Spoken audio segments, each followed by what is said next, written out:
evening, everybody. I'm Taylor Epps. Election Day, a week away now. The biggest race here in Western New York is for Erie County Executive between incumbent Mark Poloncarz and Republican challenger Chrissy Casilio.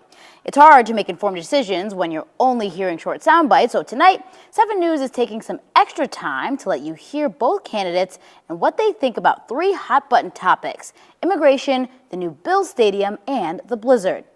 7 News political analyst Bob McCarthy sat down with both candidates, but we'll begin tonight with Mark Poloncarz, who's looking for a 4th and final term in office.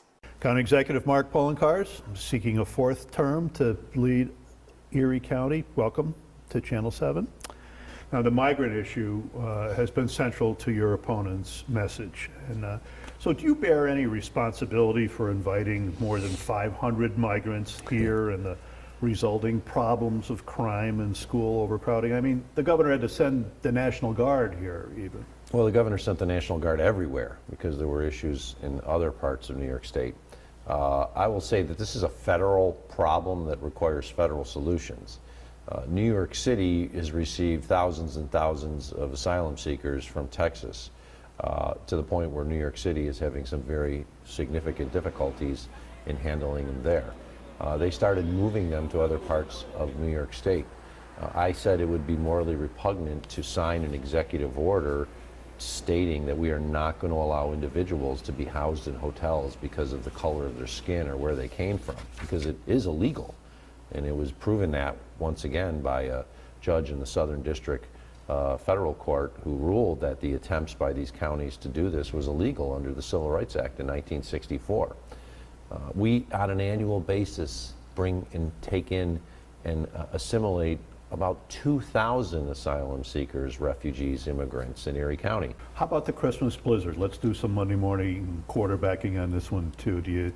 Are there things you would have done differently as county executive in that situation? Well, I wish we had truly known that this was the storm of the century. It said that once in a generational storm is what the Weather Service told us. But what we now know is that it was the worst blizzard in the continental United States below 6,000 feet. There's no other storm that was like that. And I think what we would have done is a little bit better job of informing the public beforehand. Even though media was doing a great job, there's a bad storm coming, it's horrible, it's going to be a bad blizzard. I don't think any of us really truly understood the life-threatening nature of the storm.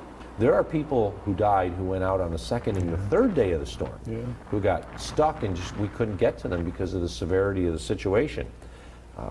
I used to get the death reports come across my little area at the Emergency Operations Center from the Department of Health, and I'd be the first one to announce them to the public, and it was heartbreaking. Now, you mentioned the stadium. There will always, I think, be criticism of that deal because of the amount of county and state dollars that are involved.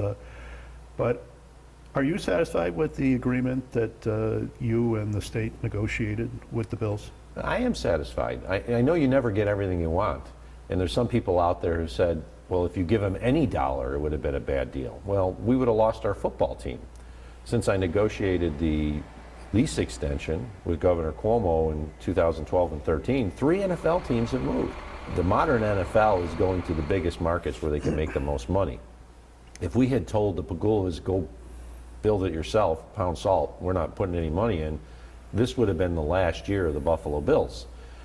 I know what we were able to negotiate.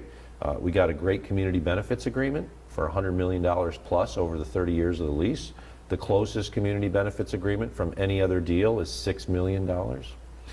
We were able to get a project labor agreement to ensure that our working men and women of Erie County and Western New York, not just Erie County, but Niagara, Chautauqua, Cattaraugus, could help build that stadium. Otherwise, what often happens is these national construction units come in with people from across the country. They pay them low wages and they build the project. It's our money. We should get the benefit of it from our construction workers working on it. We got strong MWBE provisions, and we kept the team for 30 years. I've had colleagues of mine from across the country, including in some markets that would like NFL teams, that are like, we don't know how you did it. We want an NFL team, and people thought that Buffalo was going to be one of those that was going to move. But you got it done. And we got it done because it's a good deal that if you run the numbers out, compared to what we're paying today, If we pay that out over the next 30 years, that's more than what we're going to put in just up front for the cost associated with construction, and then we don't have any further obligations. We don't have an obligation from the county to put our county tax dollars into further infrastructure costs. We don't have game day expenses like we have now. So we're going to save the county money in the long run. We've got to invest the money up front, but in the long run it actually is going to cost us less, but we keep the team. County Executive Poloncarz, thank you very mumuch. Good luck to you out there on the campaign trail. Thanks, Bob. Chrissy Casilio, the Republican candidate for Erie County Executive, thank you for joining us here today. And we just would like to talk to you about your campaign, throw some questions at you, and which I think have become very important throughout this whole process. And let's just talk. Okay? Yeah. So, Thank you for having me here today. you certainly have made a big issue of this, of the migrants that have come in from Venezuela and other parts into our county. Why is this important? And you said you will, in your ads, that you'll send this issue back to New York City. Yep. How do you do that? The same way they came here. The same way they came here. You put them on buses and send them down to New York. Correct. And by their own will. So here's the problem with the migrant crisis, and this was What if they don't want to do that? then we'll have other things to determine, but that will be step one. From what I've Well, gathered. isn't that kind of a simplistic way to say that you're going to solve this by just sending it back to New York City? Well, actually, I'll tell you what I'm going to do. Day one, I'm going to be suing New York City, and I'm going to be suing Albany, because we were lied to. We were lied to about the vetting process. We were lied to about how many were coming here, and we were lied to about how much in resources this was going to cost Erie County taxpayers. And it is significant, and we cannot afford. It's not costing Erie County taxpayers. I see what you're going to say, though. Eventually, on some level of government, it does, though, right? So. Well, let me. I'll ask the journalist the question: who's paying for the defense of the person that allegedly had the rape? Who's paying the defense attorney fees? Who's paying for the jail and the circumstances there? Who's paying? So we saw that Maryville thus far has had to pay $400,000 plus to accommodate the migrants.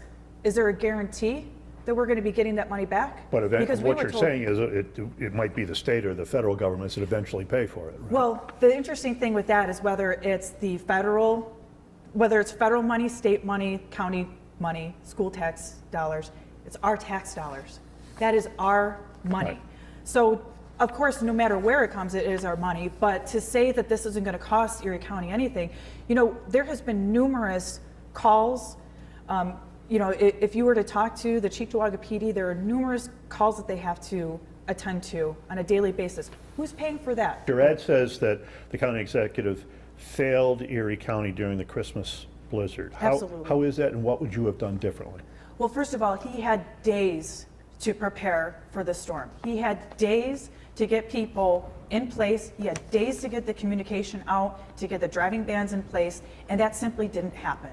And I know that he tried to explain that he was in constant communication with the governor, but the only thing I got from that is that there was constant communication that resulted in nothing, because 47 people died. That's unheard of in 2023. Why the roads were not shut down earlier is beyond me.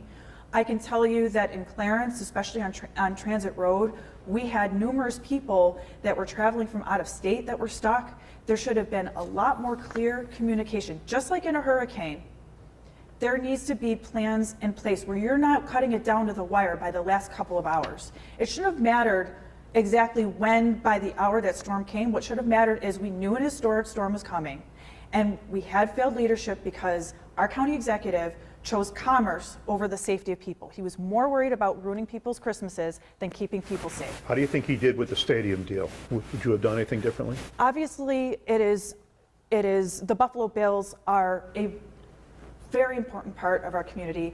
Obviously, the stadium is an important aspect because we need the Bills to stay. It is concerning that we are already so much over budget and not a single wall has been up. And it is concerning that the lack of transparency from that entire thing, given that is so much of our taxpayer dollars, it has bothered me since day one. because that's our money and we should know what's going on. Are you okay with using taxpayer public money for this project? To a certain extent, it's important because it will directly benefit the community. But again, I don't understand why there couldn't be transparency, and I don't understand why it's concerning that it's already over budget to the extent, because what I'm seeing it as was this a rush deal to get done before his next election term. Chrissy Casilio, thank you very much. Good Thank luck you. on the campaign trail. You can cast your vote 1 week from today. 7 News is going to be tracking the results of multiple elections for you, both on air and on our website at WKBW.com.